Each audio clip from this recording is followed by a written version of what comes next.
Election முடிஞ்சு கிட்டத்தட்ட 6 நாள் ஆச்சு. ஆனா பாருங்க, இன்னமும் இவங்க இன்னும் சாக்குல இருந்து வெளியிலேயே வர முடியாத அளவுக்கு ஆக்கிட்டாங்க. இவங்களும் டெய்லி போயிட்டு யார்கிட்டயாவது ஒரு 10 பேர்ட்ட கேட்கறாங்க, யாருக்குடா ஓட்டு போட்ட? அவங்க மூஞ்சியில அடிச்ச மாதிரி சொல்றாங்க, தாவேக்காவுக்கு தானே ஓட்டு போட்டேன், நான் என்ன பண்றது? இந்த தடவை அதாவது என்ன பிரச்சனைனா, வீட்டுல இது வரைக்கும் பரம பெருசுக இருக்குல்ல, சிறுசுக வந்து தாவேக்காவுக்கு ஓட்டு போடுறது வேற. ஆனா இந்த பெருசுக இருக்குல்ல, அதுக்கெல்லாம் சிறுசுங்க தொல்லை தாங்க முடியாம உண்மையிலே குழந்தைகளை அந்த மனுஷன் வந்து ஆயுதமா பயன்படுத்தி இருக்காப்புல. அவரு சொன்னப்ப வந்து நம்ம எல்லாரும் விளையாட்ட நினைச்சோம். என்னன்ட்டு, போயிட்டு உங்க வீட்டுல நச்சரிங்க, தாவேக்காவுக்கு ஓட்டு போடு, தாவேக்காவுக்கு ஓட்டு போடுட்டு விடாம டெய்லி எந்திரிச்சோட காலையில அதை சொல்லிடுறாங்க, யாருக்கு ஓட்டு போட போறீங்க. ஒரு வாரத்துக்கு முன்னால இருந்து மென்டலி அந்த வீட்டுல இருக்க பிள்ளைய பெரியவங்களை ப்ரிப்பேர் பண்ணிருக்கு, அது உண்மை. ஆனா இதையெல்லாம் வச்சுக்கிட்டு ஆட்சியை பிடிச்சிருமா அப்படின்னு கேட்டீங்கன்னா, தலைகீழா நின்றாலும் தாவேக்காரால தமிழ்நாட்டில் 2026 ஆட்சிக்கு வரவே முடியாது. வரலாம், அதுக்கான காலம் இன்னும் நிறைய இருக்கு. அதுக்கு அதே நேரத்துல டைம் ஆனா மட்டும் இவரை தூக்கி கொண்டே உள்ள வச்சிட மாட்டாங்க. அதுக்குன்னு சில ஒர்க் அவுட் எல்லாம் பண்ணணும், வேலை செய்யணும். செஞ்சாத்தான் அந்த இடத்துக்கு போறதுக்கு ஒரு வழி பிறக்கும். இது இல்லாம நமக்கு தான் இருக்கிறாங்களே சொன்னதெல்லாம் கேட்கறதுக்கு, உள்ள போட்டு டார்ச்சர் பண்றதுக்குன்னா ஒரு டைம் தான் ஒர்க் அவுட் ஆகும். அடுத்த டைம்ல பாத்தீங்கன்னா காது வேலையே வச்சு அனுப்பிச்சு விட்டுருவாங்க, மரியாதையா ஓடி போயிரு.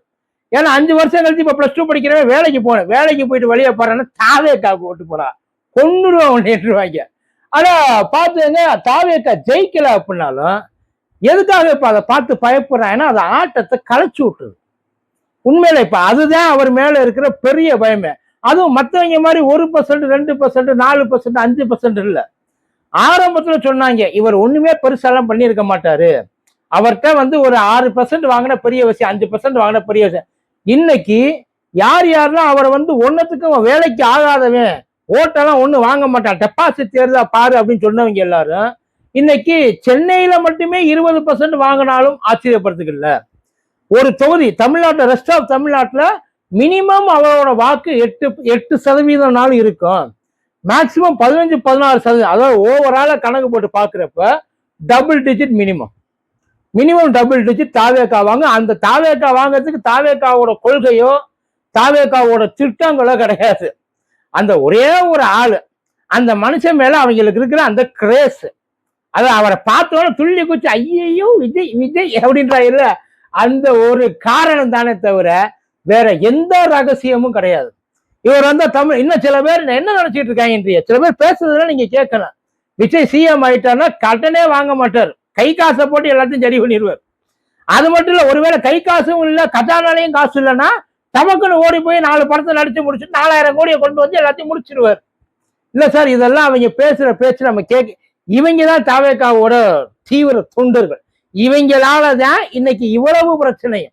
அவங்கதான் இது எல்லாத்தையும், ஒண்ணு சிலிண்டர் பிரச்சனை, பெட்ரோல் பிரச்சனை, இது எல்லாத்துக்கும் திமுக சொல்லி திருப்பி போட்டு அடிச்சுக்கிட்டு இருக்காங்க. அவங்கள நம்ம போயிட்டு என்னத்தை சொல்றது, அவங்ககிட்ட போய் நம்ம பேசவும் முடியாது.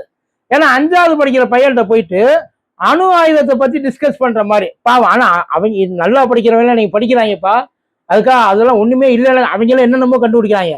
ஆனாலும் 5வது விடுங்க, டிகிரி முடிச்சவங்க எல்லாம் சில பேரு தறிகட்டு திரியிறாங்க. இல்ல உண்மை அதுதான், ஒண்ணுமே தற்கூரித்தனமா திரியறதுக்கு சில காரணம், மொட்டையா ஒரு இளவும் தெரியாம என்ன பண்ண போறாருன்னு எதை பத்தி ஐடியாவே கிடையாது. அவர் வந்தா என்ன பண்ணுவார், இல்ல அவர் அதெல்லாம் எங்களுக்கு கவலை, அவர் வந்தா நல்லதுதான் பண்ணுவார். சரிடா, நல்லது என்ன பண்ணுவார், நல்லது பண்ணுவார்ட்டு அப்புறம் மறுபடியும் போயிட்டு என்ன பண்ணுவாருன்ற. இப்ப திமுகவோட பெரிய டிராபேக் என்ன தெரியுமா, இந்த லிஸ்ட்ல ரொம்ப ஹாப்பியா இருக்காது அதிமுக தான். ஏன்னா எப்படியும் அவர் இங்க இருந்தா தூக்க போறாப்புலன்னு நல்லா தெரிஞ்சு போச்சு. அதுக்காக திமுக விட்டு வச்சிருவாங்க கேட்டீங்கன்னா, திமுக விட்டு வைக்க மாட்டாங்க. திமுகவோட பெரிய பலமா நம்பி இருந்தது லேடிஸ் ஓட்டு. உண்மையில இந்த 5000 வந்து விழுந்துச்சு இல்ல, அதுக்கு முன்னாடி மகளிர் உரிமை தொகை. ஏன்னா வாக்காளர்ல அதிக சதவீதம் இருக்கிறது லேடிஸ் தான் தமிழ்நாட்டை பொறுத்த வரைக்கும். பொதுவாகவே இந்தியாவை பொறுத்த வரைக்குமே லேடிஸ் தான் இப்ப அதிகமா இருக்கிறாங்க, தமிழ்நாட்டில் ரொம்ப அதிகமா இருக்கா. சரி, அவங்கள பிடிச்சிட்டா போதும் அப்படின்றதுக்காகவே இந்த 5000, இந்த மகளிர் உரிமை தொகை 5000, மகளிர் அந்த பேருந்து, இலவச பேருந்து அதெல்லாம் வந்து கொடுக்குறாங்க இல்லைங்களா, அதெல்லாம் வச்சு நமக்கு தான் போடுவாங்கன்னு நினைச்சுக்கிட்டு இருந்தா, இதுல போறவங்க எல்லாருமே முக்காவாசி பேர் விஜய்க்கு போட்டாக்கலாம். ஐயா நல்லா தெரிஞ்சுங்க, இது வந்து ஜஸ்ட் கேட்டு வாங்கினத நம்ம போயிட்டு ஒவ்வொரு இடமா போயிட்டு எல்லாம் பார்த்தது இல்லை. ஆனா எவனை கேட்டாலும் இதைத்தான் சொல்றாங்க. இதைத்தான் நடந்துகிட்டு இருக்கு. வெறும் இந்த சின்னஞ்சிறுசுக தான் இந்த வேலையை பார்த்துக்கிட்டு இருக்கு. இந்த 18, 19, 20, 25 அதான் இந்த வேலையை பார்த்துட்டு இருக்குன்னா 40, 45 இதே வேலையை அங்க தேர்தல் அன்னைக்கு பார்த்து வச்சிருக்கிறாங்க. அதனால ரிசல்ட் எப்படி வரும்ன்றது தெரியாது. ஆனா சொல்ல முடியாது. இங்க பாதி போட்டுக்கலாம், அங்க பாதி போட்டுக்கலாம். ஆனா தாவேக்கா வருமா அப்படின்னு நினைச்சீங்கன்னா கஷ்டம். இப்ப எலெக்ஷனுக்கு முன்னாடி திமுக நிலையமா சொல்லிட்டு இருந்துச்சு 200க்கு மேல அடிக்கணும், ஸ்ட்ராங்கா நம்பினாங்க. 200க்கு மேல நம்ம தூக்குறோம், 200லயே நம்ம தான் இருக்கோம், பெருவாரியான வெற்றி. தமிழ்நாட்டுல நமக்கு எதிரியே கிடையாது. அது தப்பு. தமிழ்நாட்டுல ஸ்ட்ராங்கான எதிரி கிடையாதுன்னு சொல்லுங்க, இல்ல எதிரி பிரிஞ்சு இருக்காங்கன்னு சொல்லுங்க. திமுகவை ஒன்னும் புடுங்க முடியாது. இப்போதைக்கு ஒன்னும் புடுங்க முடியாது. ஏன்னா ஐயா உண்மையில ஸ்டாலின் ஐயா அந்த அளவுக்கு ஸ்ட்ராங்கா பண்ணி வச்சிருக்காரு. கூட்டணி கட்சி எந்த அளவுக்கு பண்ணி வச்சிருக்காரோ, அதை இழுத்து பிடிச்சு கொண்டு போயிருக்காரோ, அதே மாதிரியே ஓட்டு போடுறவங்களையும் அவர் ஒரு மாதிரியே கவனிச்சிருக்காருன்னா ஸ்கூல் ஸ்டூடெண்ட்ஸுக்கு, காலேஜ் போறவங்களுக்கு, பொண்ணுங்களுக்கு, வீட்டில் இருக்கிறவங்களுக்கு, இவங்க எல்லாத்துக்குமே பல நல்ல திட்டங்கள் அவர் கொண்டு வந்திருக்கார். ஐயா போய் சேர்ந்திருக்கா அப்படின்றதுலாம் அடுத்த பிரச்சனை. ஆனா பண்ணியிருக்காரா கேட்டீங்கன்னா பண்ணியிருக்காரு. பிரச்சனை இதுல இன்னொன்னு என்னன்னா, செஞ்சதை எதையுமே இவங்க ஒழுங்கா கொண்டு போய் சேர்க்கல. திமுக இந்த 5 வருஷமா செஞ்சதை கொண்டு போய் எங்கேயுமே சேர்க்கல. பிரச்சாரத்துல பெரிய ஓட்ட, அதை ஒண்ணுமே பண்ண முடியாத அளவுக்கு அதை செஞ்சிருந்தால. அது மட்டும் இல்லாம தேர்தல் அறிக்கை போன இடத்துல இந்த வருஷம் எந்த கட்சியுமே அவங்களோட தேர்தல் அறிக்கை பெருசா போட்டி போட்டுக்கிட்டு தான் பேசினாங்களே தவிர, நீ இதை பேசுறியா, நீ இவ்வளவு சொல்றியா, நான் பாரு இப்ப எவ்வளவு சொல்றேன், அப்படித்தான் சொன்னாங்களே தவிர எவனுமே இந்த எலெக்ஷன்ல அந்த தேர்தல் அறிக்கையை கொண்டு போய் சேர்க்கணும், அந்த வாக்குறுதிகளை கொண்டு போய் சேர்க்கணும் அப்படின்றதுல யாரும் அந்த அளவுக்கு வந்து தீவிரமா ஒர்க் அவுட் பண்ணாங்களான்றது தெரியல. யோசிச்சு பாருங்க, எலெக்ஷன் வாக்குறுதி நமக்கு என்ன? திமுக சைட்ல இருந்து 2000 ரூபாய், 8000 ரூபாய் கூப்பன், அதிமுக சைட்ல இருந்து 10,000 ரூபாய் வாஷிங் மிஷின், இவ்வளவுதான் சார் வந்தது. இந்த 2 மட்டும்தான் நம்ம நினப்புலையா இருக்கு. இந்த 2 தவிர வேற ஏதாச்சும் வாக்குறுதி உங்க நினப்புல இருக்கு? முன்னெல்லாம் விவசாயத்துக்கு அது பண்றோம், இவ்வளவு ஸ்டூடெண்ட்ஸுக்கு இவ்வளவு பண்றோம், அப்புறம் இந்த பொண்ணுங்களுக்காக இவ்வளவு பண்றோம், இதெல்லாம் நிறைய தனித்தனியா கொண்டு வருவாங்க. தொழில்துறை, அதுக்கப்புறம் வந்து வேலை வாய்ப்பு, அதுக்கப்புறம் முதலீடுகள், இதெல்லாம் நிறைய சொல்லுவாங்க. ஆனா இந்த தடவை ஒண்ணுமே யார் வாயிலிருந்துமே ஆளுக்கு திட்டிக்கிட்டு தான் கிடந்தாங்க. நம்ம நினைச்சிட்டு இருக்கோம் வெறும் விஜய் மட்டும்தான் இந்த வேலையை பார்த்துட்டு இருக்காரு, அதாவது பூரா அந்த வெறுப்பு பேச்சா பேசிக்கிட்டு இருக்காப்புலன்னு பார்த்தா எல்லாருமே இந்த தடவை இந்த எலெக்ஷன்ல அவங்க பண்ண பிரச்சாரம் பூராவுமே அவங்க பிரச்சனையை சொல்றதா மட்டும்தான் இருந்துச்சே தவிர நம்ம பிரச்சனையை சொல்றதா இல்ல. எடப்பாடி காலில் விழுந்து ஆட்சிக்கு வந்தா நமக்கு ஆட்சிக்கு வந்துட்டார்ல, காலில் விழுந்து கிடந்தாலும் அவர் தானே சிஎம்மா இருந்தாரு. இப்ப அவர் காலில் விழுந்ததுனால தமிழ்நாடு பொருளாதாரம் டவுன் ஆயிடுச்சா? இல்ல அவர் காலில் விழுந்து வாங்கினதால தமிழ்நாட்டுக்கு கடன் தர மாட்டேன்னு சொல்லிட்டாங்களா? இல்ல யோசிச்சு பாருங்க. இல்ல ஏதாச்சும் அவர் காலில் விழுந்ததுனாலதான் இந்த குற்றங்கள்லாம் அதிகரிச்சுச்சா? அவர் காலில் விழுந்ததுனாலதான் இந்த போதைப் பொருள்லாம் உள்ள வந்துச்சா? இதெல்லாம் வந்து ஒரு தனிப்பட்ட மனுஷனுடைய பிளேம் ஆனது அவங்க. அதைத்தான் எல்லாரும் இப்ப ஐயா எடப்பாடி ஒண்ணும் சும்மா இல்ல, இந்த கலைஞரை பாருங்க வீட்டு சிறையில வச்சிருந்தார். கலைஞரை வீட்டு சிறையில வச்சிருந்தா நமக்கு என்ன சார்? ஊர்ல எவ்வளவோ பேர் அவங்க அப்பாவை அடிக்கிறான், கொள்றான், உள்ள கொண்டே வச்சிருக்கான். கலைஞரை ஐயா ஸ்டாலின் கலைஞர் என்ன பாடுபடுத்தினாலும் கலைஞர் மேல என்ன காண்டம் இருந்தாலும் ஒரு பேச்சுக்கு சொல்றேன், இருந்தாலும் அந்த பிரச்சனை குடும்ப பிரச்சனை நமக்கு எதுக்கு? அதெல்லாம் அவங்களோட போகுது. இப்ப அம்மாவை ஆஸ்பத்திரியில வச்சிருந்தாங்க, அந்த அம்மாவை ஆஸ்பத்திரியில வச்சிருந்தது அத்தனை நாள் என்ன பண்ணாங்கன்னு 75 நாள் என்ன பண்ணாங்கன்னு யாருக்குமே தெரியாது. இன்னைய வரைக்கும் என்கொயரி நடந்துகிட்டு இருக்கு கொடநாடுக்குள்ள. இப்ப அதெல்லாம் வந்து பர்சனலா அவங்களோட பார்ட்டி சம்பந்தப்பட்ட விஷயம், அவ்வளவுதானே தவிர அதனால மக்களுக்கு ஏதாச்சும் ஒரு நல்லது கெட்டது அதெல்லாம் வந்துச்சுன்னா அதை பத்தி பேசினாங்களாம் கேட்டீங்கன்னா எவனுமே இது வரைக்கும் பேசல.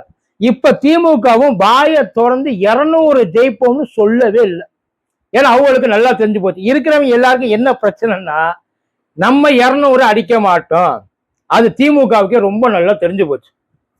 எவ்வளவு அடிப்போன்றதுதான் இப்ப பிரச்சனை. ஜெயிக்கிறது உறுதி, திமுக ஜெயிக்கிறது உறுதி. ஆனா எவ்வளவு திமுக ஜெயிச்சாலும் அடுத்ததா வர்றது அதிமுகவா இல்ல தாவேக்காவா? ஒருவேளை அதிமுகவே வந்தாலும் அடுத்ததான் நிக்க போற தாவேக்காவுக்கு அந்த பர்சன்டேஜ்னு ஒண்ணு இருக்குல்ல, அந்த பர்சன்டேஜ் ரொம்ப டிஃபரன்ஸ் எல்லாம் ஆகாது, ரொம்ப டிஃபரன்ஸ் எல்லாம் ஆகாது. ஏதோ ஒரு ஸ்ட்ரைட் ஒரு முன்ன பின்ன இந்த 100 மீட்டர் ரேஸ்ல ஓடுவாங்கல்ல ஃபர்ஸ்ட் செகண்ட் எல்லாம் மைக்ரோ செகண்ட்ஸ்ல இருக்கும். அதே மாதிரி ஒரு மைக்ரோ செகண்ட்ல தான் இப்ப தாவேக்காவுக்கு அதிமுகவுக்கு இருக்கும். இதுல ரொம்ப கவலைக்கிடமா உண்மையிலே இந்த தேர்தல்ல ஏன்டா இப்படி பண்றாங்க அப்படின்னு ஃபீல் பண்ணக்கூடிய ஒரு ஆள் அப்படின்னா அது நாத்தாக்காவா மட்டும்தான் இருக்கும். ஏன்னா அவங்களோட அந்த ஒட்டுமொத்த இதுவும் காலி முடிஞ்சு போச்சு.